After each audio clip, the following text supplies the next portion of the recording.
ये मुल्क दुश्मन बल्दियाती कानून को रोल बैक कर लो।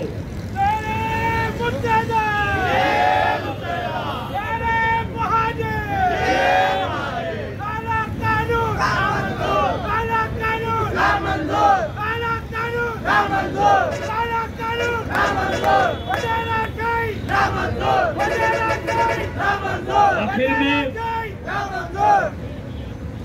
ये पाकिस्तान पीपुल्स पार्टी बल्दियाती सिस्टम को लूला लंगड़ा क्यों रखना चाहती है, उसकी बुनियादी वजह यह है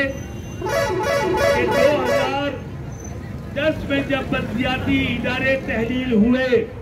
2010 से 2015 तक पाकिस्तान पीपुल्स पार्टी ने 5 सालों तक अपने सरकारी एडमिनिस्ट्रेटर लगाकर सिंध के शहरी इलाकों को, बल्दियाती इदारों को न सिर्फ तबाह किया बल्कि इनके अरबों रुपए जो अवाम पर लगने चाहिए थे उन्हें लूटा।